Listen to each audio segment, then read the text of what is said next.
దగ్గర ఉన్నారు కాబట్టి రాజమండ్రిలో.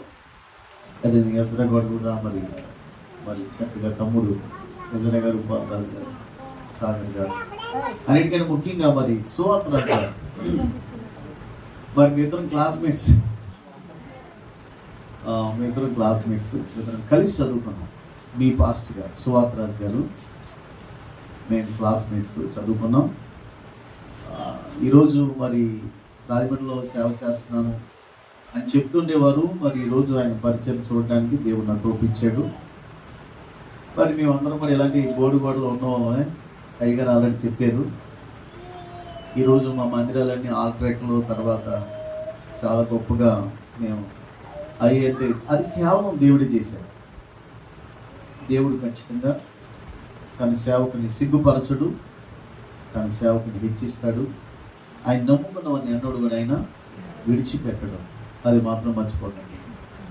నేను నేరుగా వాక్యంలోకి వెళ్తాను. నన్ను 10 గంటలకే ముగించమన్నారు కాబట్టి 10:40 అయింది. 10 గంటలు కాదు, 9 గంటలకి. అంటే 9 అంటే దాదాపు ఇంకా 20 నిమిషాలు ఉంది. ఒక అరగంట చెప్పండి సిస్టర్. ఒక అరగంట చెప్పి నేను ముగిస్తాను. ఎందుకంటే అన్నయ్యలు కూడా చక్కని మాటలు చెప్పారు. నేను కూడా మరి ఆయన చెప్పిన వర్తమానం వినడానికి నాకెంత దేవుడు కృప చూపించాడు. మళ్ళా రేపు మధ్యాహ్నం ఒక చోటకు వెళ్ళాలి, రాత్రి మరొక మీటింగ్లో వాకింగ్ చెప్పాలి, శుక్రవారం మరొక చోట ఉంది, శనివారం మరొక చోట సాగర్ గారి దగ్గరికి వెళ్ళాలి, మళ్ళీ ఆదివారం మళ్ళీ నాకు మామూలుగా ఉంది. మళ్ళీ సోమవారం నుంచి వరుస మీటింగ్స్ ఉన్నాయి. ఎక్కడంటే శీలవారిపాలెం ఒక రోజు వెళ్ళాలి, ఆ తర్వాత నెక్స్ట్ పాలరాజు గారి దగ్గరికి వెళ్ళాలి. ఇంకెలాగ మొత్తం అంతా కూడా బిజీగా ఉన్నాను. ప్రియులారా, మరి నేను కారు మీద వస్తున్నానంటే కేవలం ఏదో కారు నన్ను చూపించుకోవడం కాదు, కానీ వచ్చి వాళ్ళకి పాటలు వినిపించి, నాతో కూడా కొంతమంది దైవజనులు తీసుకుని వచ్చి వారికి కొన్ని మాటలు వినిపించి వాళ్ళు బలపరచాలని మట్టుకు మాట్లాడారు. ప్రియులారా, ఇద్దరు కూడా మరి బస్సు మీద వద్దాం అనుకున్నాం, కానీ ఈరోజు అది దేవుని చిత్తం కాదు. మేమందరం కారు మీద రావడం, అందరం కలుసుకోవడం ఎంత ఆనందం అండి, సహోదరులు కలుసుకుంటా. సరే, మంచిది. నేను ఈరోజు మీకు అర్థమైనట్లుగా గెప్తకెళ్ళను చాలా సింపుల్గా, పాప మీరందరూ ఆలకిస్తున్నారు వాక్యం. Very simple. ఒక కథ బైబిల్లో ఉంది, ఆ కథ మీకు చెప్తాను. చెల్లమ్మ కూడా మరి చాలా రిప్సిబా ఎర్రా ఝాన్సీ, మరి రిప్సిబా అంటే రిప్సిబా చూసారా? మా చెల్లి పేరు అడిగితే ఆవిడ పేరు చెప్తున్నారు. ఎంత ప్రేమ మీరంటే. దేవుడికి స్తోత్రం కలుగును కాదు. బాబు, దేవుడు మరి ఎక్కువ ప్రేమించాయి బాబు. నీ ఆత్మాలా కూర్చోకు. ఓకే, చాలా మంచిది. ఎంతో ప్రేమ కలిగిన భర్తను దేవుడిని ఇచ్చాయి. అడ్రస్కి తల్లి. ఝాన్సీ, మీ వర్తమానాలు చాలాసార్లు విన్నాను. మీరు బొంబాయిలో చెప్పిన వర్తమానాలు కూడా నేను ఒకసారి విన్నాను. కరెక్ట్పురా. ఓకే. బొంబాయి కూడా వెళ్ళినట్టున్నారే. బొంబాయి కదా, అక్కడ కూడా హైదరాబాద్ వెళ్ళారు. చాలా సంతోషం. మీరు కూడా అనేక ప్రాంతాల్లో వాడబడుతున్నారు. వీళ్ళరా, ఈరోజు దేవుడు నాకు ఒక తలంపు పెట్టాడు. ఏంటంటే రాజులు 2వ గ్రంథము 4వ అధ్యాయం. రాజులు 2వ గ్రంథము 4వ అధ్యాయం 2వ వచనం. ఎలీషా, నా వలన నీకేమీ కావలేను, నీటిలో ఏమి ఉన్నదో అని నాకు తెలియజెప్పమనను. అందుకామె, నీ దాసుడైన నా ఇంటిలో నూనె కుండ ఒకటి ఉన్నది, అది తప్ప మరి ఎవరు లేదని, ఏమీ లేదని. చిన్న ప్రార్థన చేద్దామా?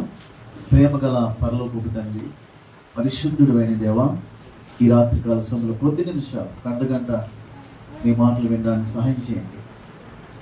ఈ బిడ్డలకి అర్థమైనట్లుగా కొన్ని విషయాలు బలహీనైన దాసులతో మాట్లాడు. క్షమకరం ప్రయాణం చేశారు, బిడ్డలను చూసి కృపించారు. మీరే సహాయం చేసి నీ దాసుని మీ సిలువ చాటును మరుగుపరిచి అభిషేకించి వాడుకోమని యేసునామములో ప్రార్థించి వేడుకుంటున్నాను పరమ తండ్రి, ఆమేన్. ప్రియులారా, దేవుడు తన బిడ్డలను పాప వాక్యం ఆలకించాలి, ఎన్నడూ కూడా విడిచిపెట్టడు. దేవుని నమ్మిన వారిని దేవుడు ఎన్నడూ సిగ్గు పడనివ్వడు. నేను పాడిన పాటలు. మూడవది, దేవుని నమ్మిన బిడ్డలను అవమానమును ఘనతగా మారుస్తాడు, నిందను గౌరవంగా మారుస్తాడు. ఈరోజు ప్రియులరా, ఒక స్త్రీ చరిత్ర చెప్పాలని ఆశపడుతున్నాను. ఆమె విధవరాలు. విచిత్రం ఏంటంటే ఆమె యొక్క భర్త మరి ప్రవక్త యొక్క శిష్యుడు, అంటే పాస్టర్ గారు అని చెప్పొచ్చు. పాస్టర్ గారి యొక్క మరి జీవితంలో ఏదో ఒక బలహీనత వచ్చిందేమో, ఆయన చనిపోయాడు.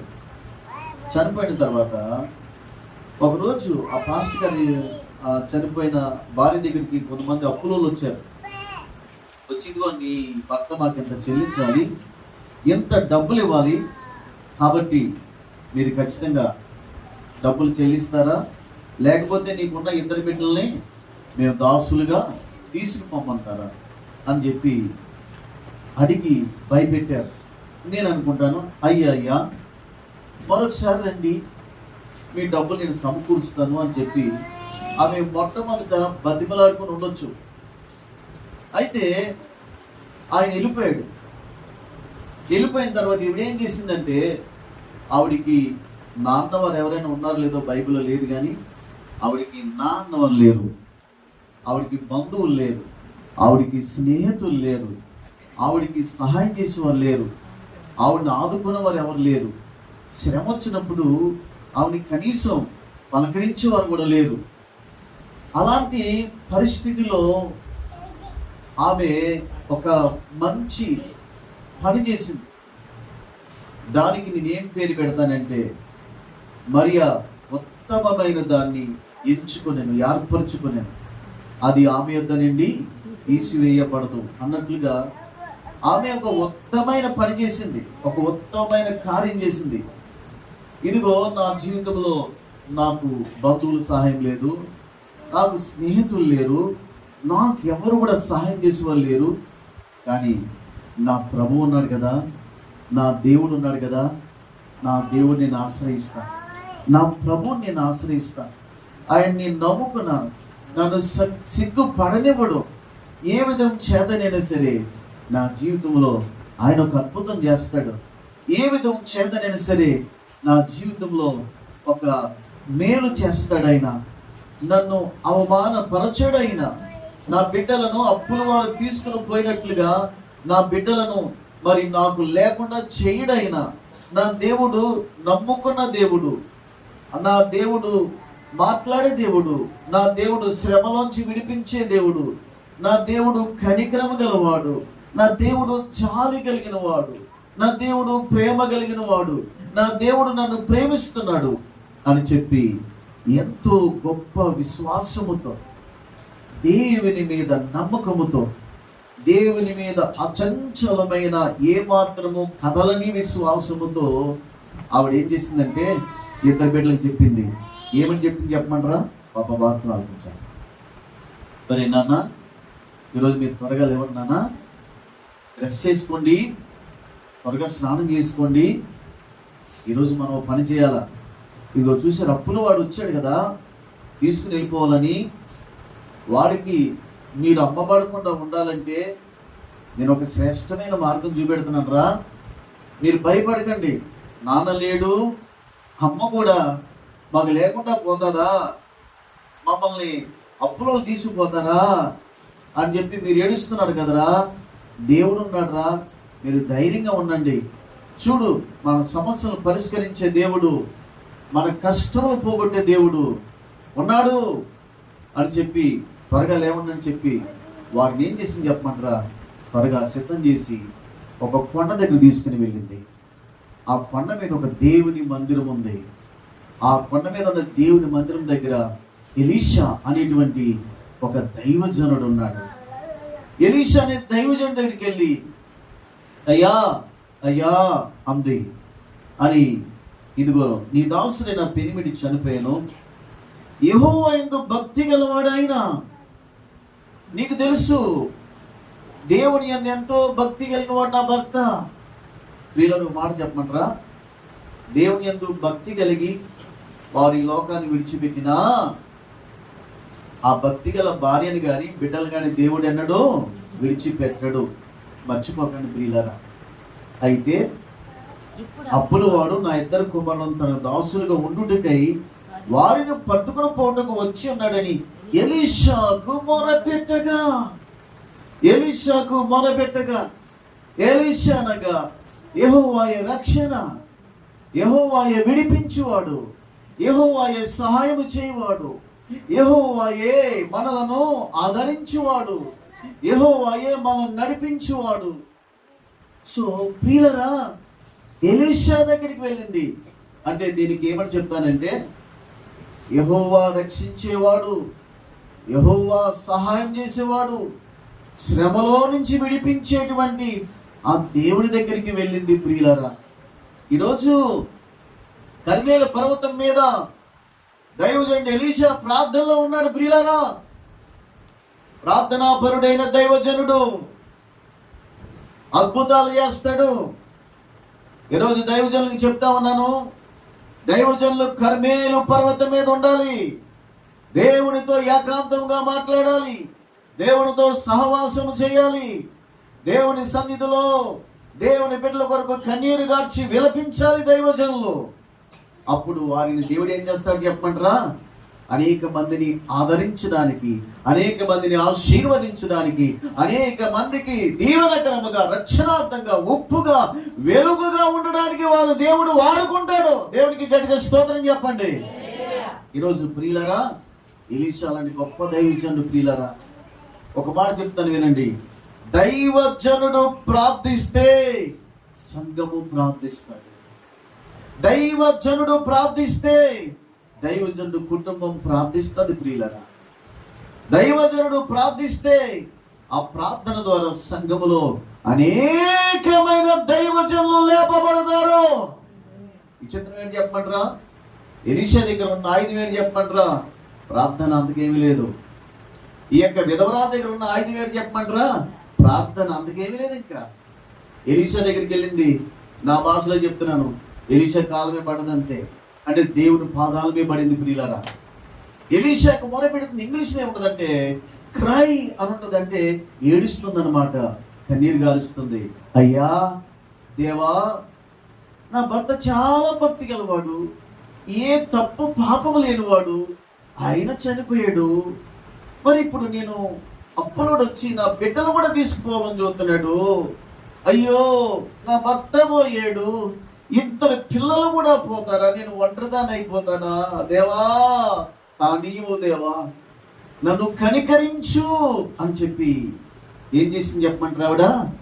కర్మేలు పర్వతం మీదకి ఎక్కింది ప్రియులారా. కర్మేలు అనే దానికి ఒక మాట పెడతాను, దేవుని మందిరం. అంతకంటే ఎక్కువ చెప్తే మీకు అర్థం కాదు. రెండవది, దేవుని సన్నిధికి వెళ్ళి అక్కడ దేవుని సన్నిధిలో ఏం చేస్తుంది చెప్పండి? మొర పెడుతుంది. అది మొట్టమొదటి పాయింట్. రెండవది, అప్పుడు ఎలీషా అంటాడు, ఏమన్నాడు చెప్పండి? చదవండి, ఆ మాట చదవండి. ఎలీషా, నా వలన నీకేమీ కావాలను. చాలు చాలు చాలు. మొర పెట్టినప్పుడు ఏమన్నాడు చెప్పమంటారా? నా వలన నీకు ఏం కావాలి? దేవునికి గట్టిగా స్తోత్రం చెప్పండి. ప్రియులారా, దేవుడు ఎవరు చెప్పమంటారా? మాట్లాడే దేవుడు. మనం ప్రార్థన చేస్తే పిల్లలు వాక్యం ఆలకించండి, కథలా ఉంది కదా, అర్థమవుతుందా లేదా? మరి నా వైపు చూడండి, మీరు కిందకి అడిగి చూస్తారేంటి? సండే స్కూల్ కథలా చెప్తాను మీకు, కిందకి దిగిపోయి ఒక స్టోరీలా చెప్తున్నా.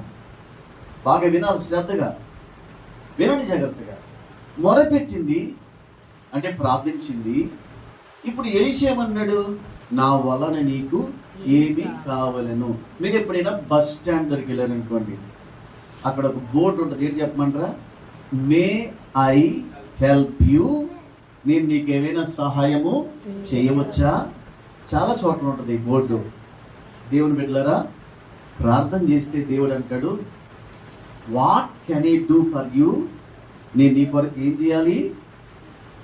విచిత్రంగా ఉంది చూసారా? ఓ మనుషుల దగ్గరికి వెళ్తే నేను నీకు ఏం చేయాలి అని అడుగుతాడా? అడగడే ప్రియులారా. కానీ దేవుడి కాడికి వెళ్తే ఇక్కడ అంటున్నాడు కదా, మరి నా వలన నీకేమి కావాలి? నేనేం చేయాలని కోరుకుంటున్నావు? నేనేం చేయాలి నీకు? నా వలన నీకేం సహాయం కావాలి? నా వలన నీకేం కావాలి? దేవుని బిడ్డలారా, దేవుని సన్నిధికి వెళ్తే దేవుడు మాట్లాడతాడు. దేవుడు అంటాడు కదా, నా వల్ల నీకేం కావాలి. ఖచ్చితంగా ఆయన ఇచ్చేటువంటి దేవుడు, మొరపెడితే ఇచ్చే దేవుడు. అడుగుడు ఇవ్వబడును, తట్టుడి తీయబడును, వెదకుడి దొరుకును, అడుగు ప్రతి వాడు పొందునని రాయబడింది. ప్రియులరా, నా వలన నీకేం కావాలి, నేను అది చేస్తాను.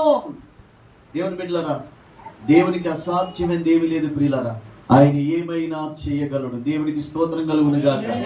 ఒకటి, మనం అడుగు దానికంటే ఊహించు వాటికంటే అత్యధికముగా చేయగల శక్తివంతుడైన దేవుడు మనకున్నాడు. దేవునికి స్తోత్రం కలుగును గాక. నా వలన నీకేమి కావాలి? విచిత్రం ఏంటి చెప్పంటారా? చెప్పండి. 3 పువ్వులు 6 కాయలు అంటారు చాలా చోట్ల పెళ్ళైన తర్వాత. విచిత్రం ఏంటి చెప్పంటారా? దేవుణ్ణి ఒకటి అడిగితే దేవుడు ఎన్ని ఇస్తాడు చెప్పంటారా? 3 ఇస్తాడు దేవుడు. దేవుడిని ఒకటే అడుగుతాం. ఈరోజు ప్రియులరా, జాగ్రత్తగా వినండి. నా వలన నీకేమి కావలను అని అంటూ ఇంకో మాట ఏమన్నాడంటే, నీ ఇంటిలో ఏమి ఉన్నదో అది నాకు తెలియజెప్పమనెను. దేవుని బిడ్డలారా, అందుకనే నీ దాసులైన నా ఇంటిలో నూనె కుండ ఒకటి ఉన్నది, అది తప్ప మరేమీ లేదేనను. ఇది కొద్దిగా వివరించి 3వ మాట ముగిస్తాను. ప్రియులరా, విచిత్రం ఏంటి చెప్పమంటారా? అప్పుడు ఆవిడ ఏం చేస్తుంది చెప్పమంటారా? నీ ఇంటిలో ఏమి ఉన్నదో అది నాకు తెలియజెప్పు. విచిత్రం ఏంటంటే, నా వలన నీకేమి కావాలను అంటే ఆవిడ అంటుంది కదా, నీ ఇంట్లో ఏమి ఉన్నది అంటే ఆమె ఇంట్లో ఏమని చెప్పండి? ఎంత బీదరాలు చెప్పమంటారా? ఒక నూనె కుండ ఉంది. నూనె గురించి డెప్త్లోకి వెళ్ళాం. నూనె కుండ ఉంది, కానీ అందులో నూనె అడుగంటిపోయింది, లేదు. విచిత్రం ఏంటి చెప్పమంటారా? చాలా మంది కొండలన్నీ ఖాళీ ఉంటాయి. ప్రియులరా, ఖాళీ కొండలు, వికెట్ వెసల్స్, నిజంగా మరి అందులో ఏమీ లేవు, శూన్యం, ఏమీ లేదు ప్రభువా. కొండ ఉంది కానీ ఏమీ లేదు, నేనున్నాను కానీ నాకు ఏమీ లేదు ప్రభువా. నా ఇంట్లో కొండ ఉంది ప్రభువా, నూనె కొండ, కానీ అందులో ఏమీ లేదు ప్రభువా. చూసారా? అంటే ఇవి ఏం చెప్తుంది చెప్పమంటారా? యథార్థం చెప్తుంది. కొంతమంది సిగ్గుపడి ఏం చేస్తారంటే యథార్థంగా మాట్లాడరు. ఈరోజు చెప్తున్నాను, సామెతల గ్రంథం 15 రాయబడి చెప్పమంటారా? యథార్థవంతుల ప్రార్థన ఆయనకు ఆనందకరము. దేవుడికి స్తోత్రం కలుగునుగాక. ప్రార్థన చేసినప్పుడు మనం యథార్థంగా మాట్లాడేయాలంట. చూడండి, లాయర్ గారు ఉన్న మన దగ్గర ఉన్నారు, ఆయన బావగారు. ఆయన దగ్గరికి వెళ్ళినప్పుడు యథార్థం చెప్పాలండి, అర్థమవుతుందా? డాక్టర్ దగ్గరికి వెళ్ళినప్పుడు కూడా ఏం చేయాలి చెప్పండి? యథార్థం చెప్పాలి. ఇంకా బాబా ఇంకా అన్నయ్య గారు యథార్థం ఇంకో చోట చెప్పాలి. ఎక్కడ చెప్పాలి? దేవుడి గారు కూడా ఏం చేయాలి చెప్పండి? యథార్థంగా చెప్పాలి. ఎక్కడైనా అబద్ధం ఆడితే ఆడించు కానీ, అంటే ఆడమని చెప్తలేదండి ప్రియులరా. సామెతల గ్రంథం 15వ అధ్యాయము 9-8లో యథార్థవంతుల ప్రార్థన ఆయనకు ఆనందకరము. Praise the lord. ప్రియులరా, జాగ్రత్తగా మైండ్ పెట్టండి. షార్ట్ మెసేజ్ ఇస్తున్నాను నేను. యథార్థవంతుల ప్రార్థన దేవుడికి ఏంటి చెప్పండి? ఆనందం. ఒకళ్ళు సిగ్గుపడి నాలో అని అంటాడు కదా, నాకు అన్నీ ఉన్నాయండి అంటారు, కానీ అది యథార్థం కాదు. మన జీవితంలో ప్రతి దాన్ని యథార్థంగా దేవుని దగ్గర ఏం చేయాలి చెప్పండి? ఒప్పుకోవాలి. అర్థమవుతుందా? అతిక్రమములను దాచిపెట్టువాడు వర్ధిల్లడు, వాటిని ఒప్పుకొని విడిచిపెట్టువాడు కనికరం పొందుతాడు. దాచుకోకూడదు, యథార్థంగా చెప్పాలి.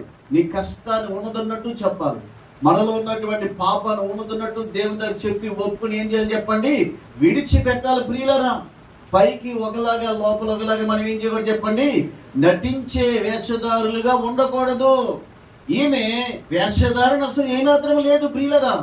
ఈమె ఉన్నదన్నట్టు సిగ్గుపడతాం చెప్తుంది. తన సమస్య ఉన్న పాటున ప్రభు దగ్గరికి వచ్చింది. ఉన్నది ఉన్నట్టు ఏం చేస్తుంది చెప్పండి?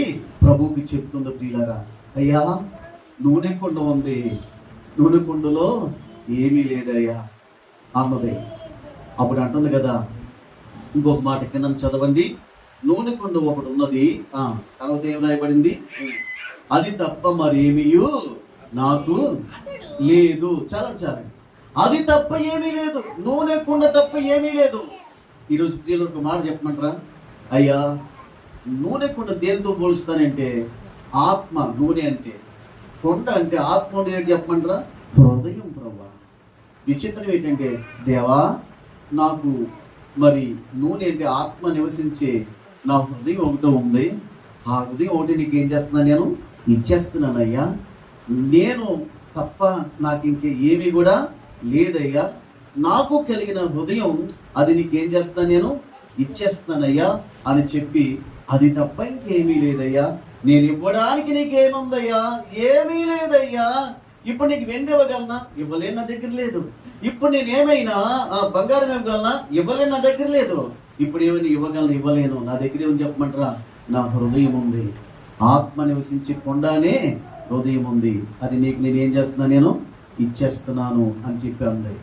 అప్పుడు ఆ దైవజనుడు ఏమన్నాడు చెప్పమంటారా, అద్భుతమైనటువంటి మాట చెప్తాను చూడండి. చూడండి ఆ మాట, తర్వాత మాట చదవండి, తర్వాత మాట చదవండి. నువ్వు బయటకు పోయి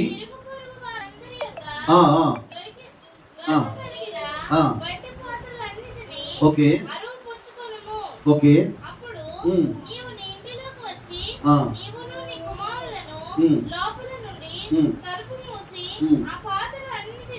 ఓకే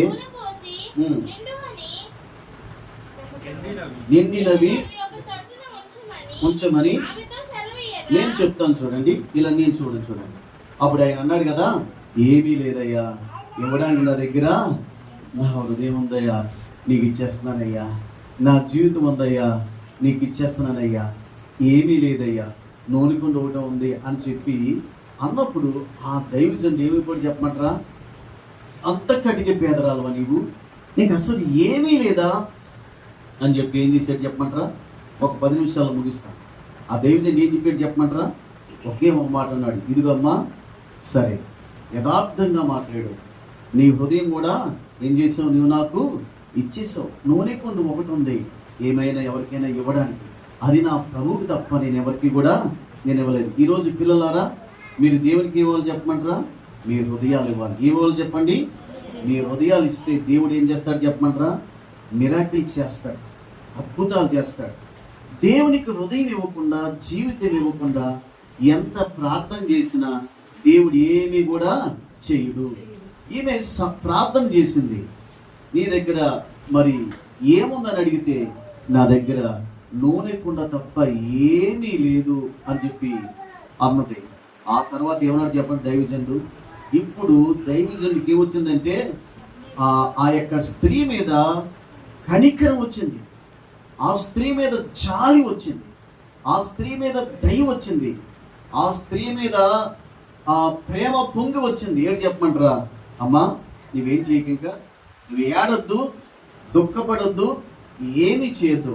నువ్వు చేయవలసిన పని ఏంటంటే, ఇదిగో నువ్వు నీ ఊర్లోకి వెళ్ళిపో. నీ కుండ ఒకటి ఉంది కదా, ఊర్లో ఉన్న వాళ్ళ పాత్రలన్నీ నువ్వు ఎరువు తీసుకుని తెచ్చేసుకో, ఇంట్లో పెట్టుకో. అయితే విచిత్రం ఏంటి చెప్పమంటారా, నువ్వు తలుపులు మూసే. ఏం చేయాలా, తలుపులు మూసే, ఆ గదికి తలుపులు మూసే. తలుపులు మూసి లోపల నీవు నీ 2 పిల్లలు ఉండాలి. ఇది ఎవరికి చెప్పకూడదు. ఆ తర్వాత ఏమవుతుందంటే, నీ కొండలో నుంచి ఏమవుతుంది, నూనె ఊరడం ప్రారంభం అవుతుంది. కొండలో నుంచి నూనె ఊరిన తర్వాత ఆ కొండలో నూనె అంతా ఏం చేయి, నువ్వు మిగతా పాత్రలన్నిటిలో పోసేయి. చిత్రం ఏంటి చెప్పమంటారా, దైవజనుడు చెప్పినట్టు చేసింది. దేవునికి స్తోత్రం కలుగును గాక. ఒకటి ఏంటి చెప్పమంటారా,